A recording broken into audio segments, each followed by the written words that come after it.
Nick, What, Mike? sometimes you get a base game.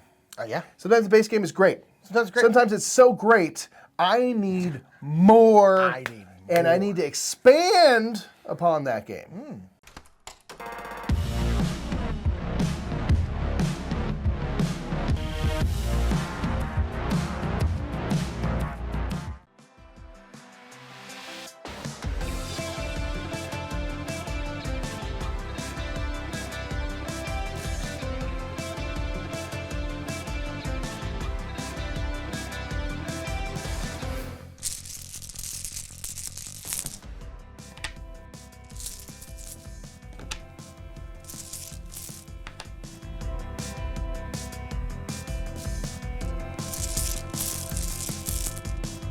What's up, everybody? My name is Nick. I'm Mike. We are the Brothers Murph, and that's right. Today we're talking about our top 10 favorite board game expansions. So this is something that is very common in many, all kinds of games, video games too, but like board games particularly, if a game is popular or if people really, really like it, it almost always has an expansion. I would say of like, name a whole bunch of popular games, it'd be hard to find one that doesn't have at least an expansion. It's fairly common that they get them. It's a really cool thing, right? And it's like, you know, I really like this thing. Give me some more of that. Yeah. That's really what it comes down to. And so we're talking about our top 10 favorite expansions. Let us know yours down in the comment below. Expand that comment section. Ooh, I like that. And yeah, do it now.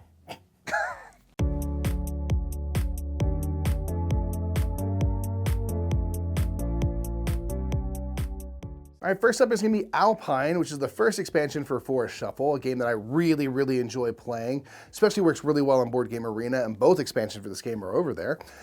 This is a game where you are going to be playing out these tree cards and then putting cards around on these trees, because you either have tree cards or these kind of split cards, either split horizontally or vertically, and they will be tucked around onto these trees. And there'll be various animals, different types of plant life, and all these different things that provide combinations of scoring.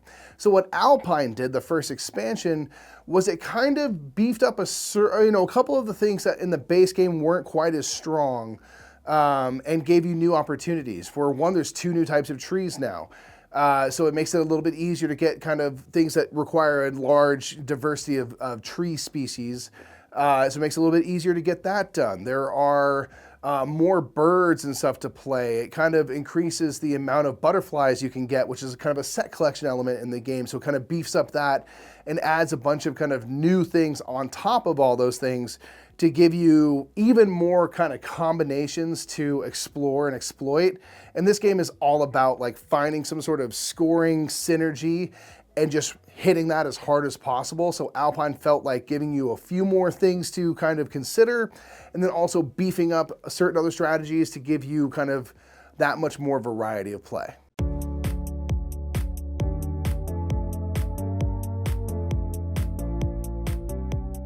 Our number 9 is going to be Orleans Invasion. This is kind of a tough expansion because of the fact that like, it's so enormous. It's like the same price as like the main game, but that's because they give you so much stuff in this expansion. It's really insane.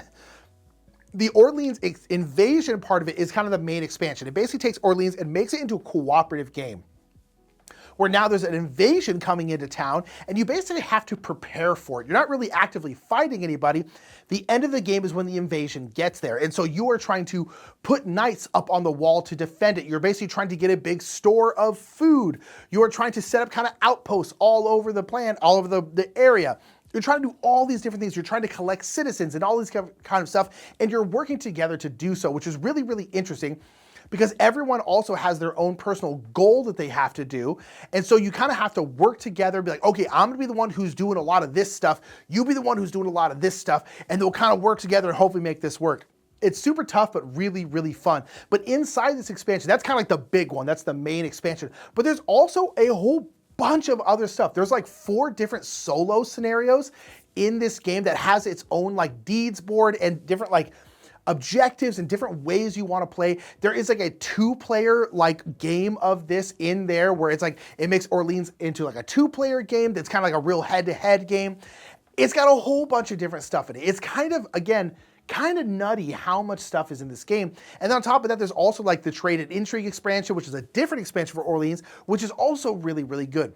They've really crushed it with the expansions in this game, but the Orleans Invasion one is just so big and so cool because there's so much different stuff in that expansion that it takes Orleans, which is already a game that you can play over and over and over again, and then just blows it wide open with all the different ways you can play.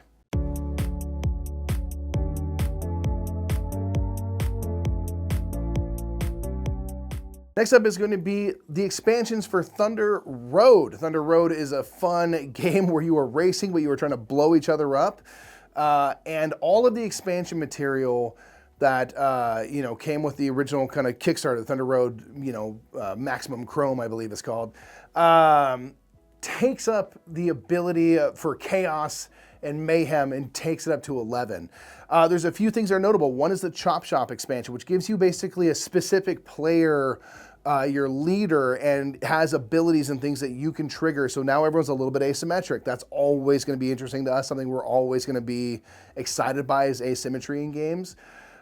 You have this like big rig that most people have 3 different cars, and the big rig is just one big truck that's all linked together, and it can just basically ram through anything. It's just like this big behemoth you're trying to take out, and that's super cool. There's a gang of like 5 motorcycles, so you're small and stuff like that, but you have 5 of your people, so you can go around everywhere and do different things. There's abilities to have more kind of game environmental effects. Your cars can catch fire and stuff, which makes them go faster, but also maybe makes you blow up.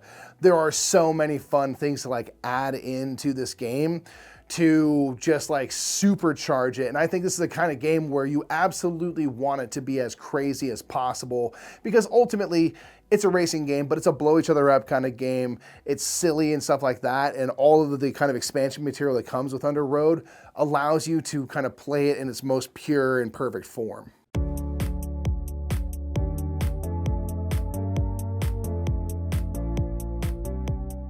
Number 7 is going to be an older one, and this is Suburbia Inc., Suburbia Incorporated. This is actually, I think this is the first board game expansion I ever played. So much so that when we bought our own copy of Suburbia, because we had played our cousin's version, I didn't realize that the expansion was an expansion, because we were like, where's all the borders and stuff? We're like, oh, it turns out that was an expansion of the game. So then we got the expansion. Suburbia Inc. is a really, really good expansion for Suburbia. Suburbia is a game where you're building out a suburb. It's one of the coolest. I've always loved this game, and I still love it so much. It's just this game where you're building out a suburb, and just kind of everything makes sense in the game. It's kind of low-key one of the more thematic games, in my opinion, because you're building out a suburb, and you're building it out with these hex tiles, and these hex tiles are all various things in a suburb, like a fast food restaurant, or like an office building, or like some housing and stuff, and they all will get bonuses and various things for being adjacent to certain things.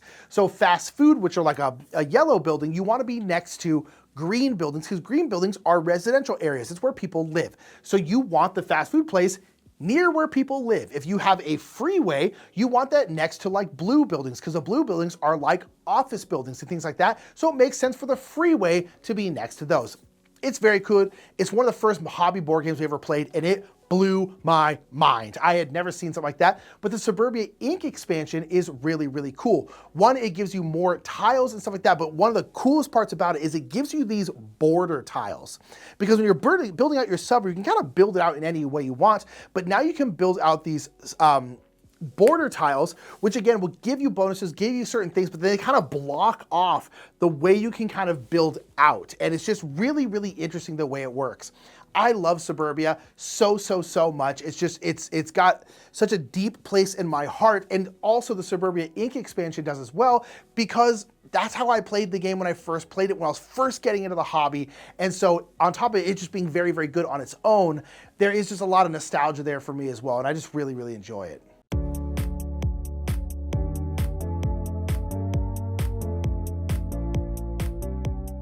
Next up is going to be kind of a classic expansion, one that, people really, really thought, saw as essential, and that's going to be the power-up expansions for King of Tokyo.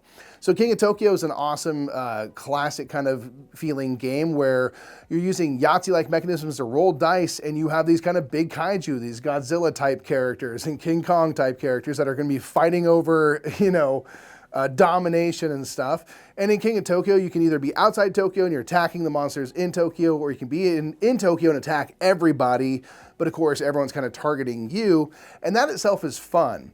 But with the power-up, it basically gives each character, gives them a little bit more sense of themselves. So now each character has an evolution deck that when you roll 3 or more hearts, in addition to everything else, it might help you heal and stuff like that, but you can also gain and then start to play these evolution cards, which might give you perpetual abilities, one-time, big kind of moves and things like that, and it will give you kind of a little bit more of the flavor of a specific character versus we're all sort of the same, but we have a different color, looking standee or something. So that really imbued a lot of character into the game, and I think takes stuff kind of next level where now you really are kind of trying to exploit the strategy of getting these cards, when to trigger these big evolution cards and have these even bigger moments.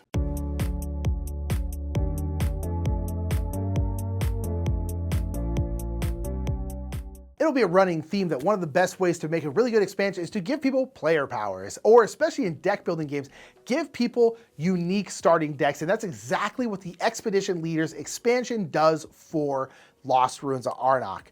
This is kind of, there's a lot of different kinds of expansions out there, right? There's like ones that add new mechanics and new things. And then there's a lot of ones that are just kind of like a more stuff expansion where it's like, hey, now there's more cards. Hey, now there's more tiles. Hey, there's just kind of more stuff in general. This is kind of a mix because this adds unique player powers, or really unique decks, because it's a deck building game where everyone would start with the same kind of deck. Now you have a specific character you are playing as an expedition leader, and they all have a unique thing that they do. There's like one who has like a hawk, and that hawk will kind of go around this little rondelle, and wherever they land, you'll get little bonuses. They all have certain stuff that they do, which is not super crazy impactful, but does change up the game. But also one of the main things is it means you start off with a different, unique set of cards in the very beginning of the game. And any deck building game, if you want to immediately make it way better, give everyone a different starting set of cards. It just always makes it get better. And then on top of that, this one also just had more stuff. There was a new research track, which was really good. There were more guardians, there were more items, there were more artifacts. There's just kind of more of a whole bunch of different stuff. And then it added in those unique player powers and those unique starting decks, which just made it, I would never, ever play without it. It also added 2 new characters to it, which was really cool. Oh, no, sorry. That was the next expansion. But no, it added all these characters to it because they didn't exist before that. Other than that, it was just generic. And so I really love Lost Ruins of Arnak. This expansion just really expanded on the game, is what I was about to say in my head. And that's very silly, but it's just very good.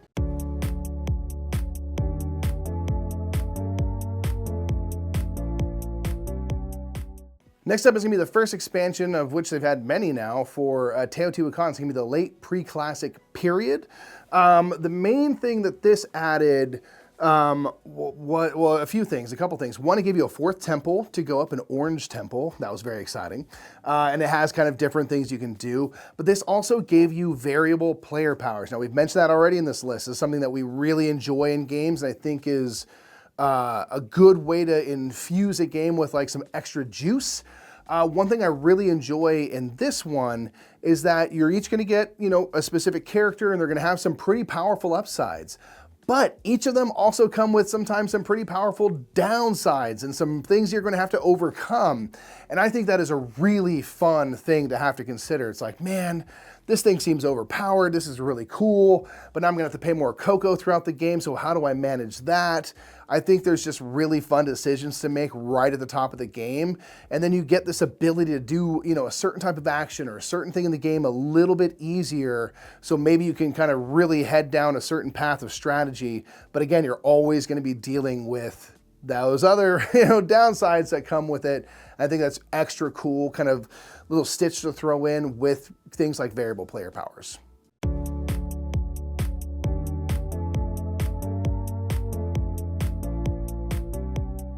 Number 3 is an expansion that I think is widely considered to be a very good expansion, one that's more or less kind of essential, and that is going to be the Tuscany expansion for Viticulture. Viticulture is a great game, but Tuscany is just like, if Viticulture is a really good burger Tuscany is a filet mignon, right? It's like they're both great, but this one is just like, it just elevates it so much. I love the Tuscany expansion for Viticulture. Viticulture is a game where you are running a vineyard and you are going through the 2 seasons, summer and then winter. There are a lot of actions you can do in the worker placement phase of the game in summer, and then other ones you can do in winter. But once you use them in summer, you then can't use them again in winter. So you're kind of trying to judge what's best to do. You're making wine, you're squishing those grapes into juice and then aging them into wine and trying to fulfill orders. The Tuscany expansion adds in a whole bunch of different kind of modules. There's a new board where now there are 4 seasons. Now you have spring, summer, fall, and winter. There are more action spots on the board, and again, they're kind of broken up. There are a whole bunch of different other modules. You can add structure cards to your board, which will give you these various kind of sometimes worker placement spots, other times just general special abilities. They're really good. There's also like a little area control map you have where you're trying to kind of get some influence in the various regions of Italy. It's just really good. There's all these different modules and they're all really excellent. It's just, gosh, it's just top tier. It's absolutely top tier. It's one of those things where I'm like, don't get me wrong, I love Viticulture. I love Viticulture, the base game. I actually played just a base Viticulture the other, somewhat recently, and I was like, you know what, the base game is still really good. But once you play with Tuscany, make coasters out of the old game because you'll just never, ever go back. It's that good. It's that impactful. It's that wonderful. It's great.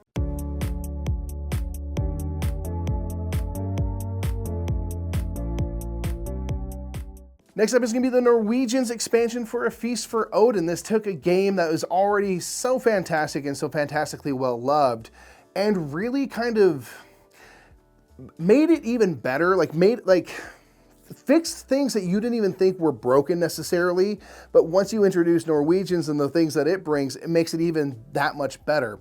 One thing that is kind of major is like Nick and I often play games 2-player.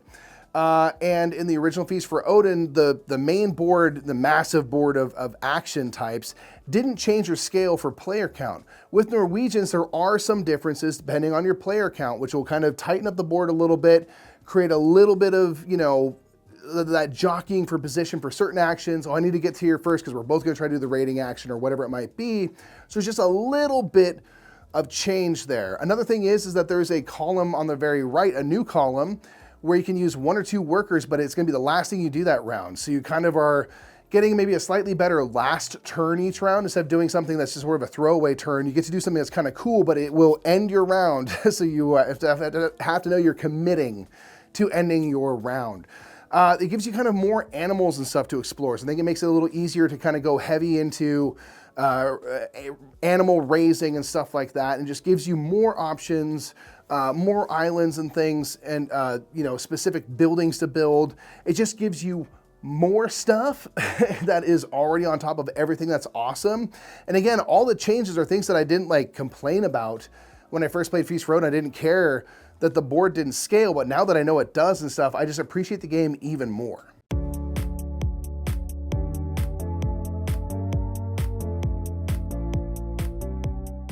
Number 1 is kind of a tough one because this game isn't really super available anymore, but if it is available, if Shakespeare is available, you need to try to get the Backstage expansion. I personally, Mike and I have actually had many arguments about this. I'm not a big fan of the concept of essential expansions. This is one exception for me. This is a game that I think is a really essential expansion because I believe that it completes the game of Shakespeare. Shakespeare is a wonderful game where you are Shakespeare and you are putting on a play and you're trying to get the queen to come see your show. The queen will come to see whoever has the most prestigious show. And so you are playing out, you're bidding for actions, and then you're placing these action discs on various characters, and they will do a whole bunch of different stuff. They might get you more costume pieces if you're activating a seamstress. They might get you set pieces if you're activating like a set dresser. If you're activating one of the actors, they might allow you to move up on one of the 3 acts, because there's 3 acts in the play, 1, 2, 3. They kind of do different things, and so you get to move up those acts as well. There's a morale track and stuff, but the whole game is hinged around bidding for actions, because player order in this game is very important. Going first is a massive advantage. And so you have 5 player discs, and you're going to bid how many of those player discs you're going to use. And again, this is how you activate your actions. So whoever bids the least amount of player discs, they get to go first. So it's this really tough game because you're like, I really need to go first because I really need to costume these actors and actresses. But I also don't only want to do like one thing or 2 things because you have 5 of them. But if you want to be first, you usually can't do more than 2. And then all those other action discs were kind of just wasted. They literally didn't do anything else. So it was this kind of, it was a really good game, but it kind of left you this not good feeling because you're like, I want to be able to do more. Now there's the Backstage expansion. The Backstage expansion is a deck of cards, and there'll be certain characters backstage every single round. And then basically whatever discs you don't bid with, you then can use in the Backstage. And that is huge. It really does complete the game. It feels like the game was 75% of the way there, and then this is that last 25%. It really makes that big of a difference to the point where I'm like, if you're gonna play Shakespeare, don't play without the Backstage expansion. I honestly don't think it's really worth it. It's just so much better because now bidding low with your main actions is way more viable because then you have stuff to do with those other discs. It really opens up the game in a good way. The game is still very tight, still very tough, but it gives you a little bit more to do with, and it's just so delicious. I love the Backstage expansion. It's, at least for me personally, the only expansion I would really consider to be truly essential to the game. It had to be number 1. It's just the best. So there's some board game expansions that we quite enjoy, some of which we feel like are fairly essential, to be honest, Indeed, to the games, but those are just our picks. Again, there are so many more board game expansions out there. So expand upon what we've talked about with your own picks in the comments below. What for you, you're like, not playing this game without this expansion. Gotta happen. It makes the game so much better. Yeah. Well, and whatever that means for you, right? Yeah. These are just our opinions on these particular expansions. These are the ones that we get the most joy out of. But let's find out from you what you get a kick out of as well. And we will see you all real soon. Bye, everybody.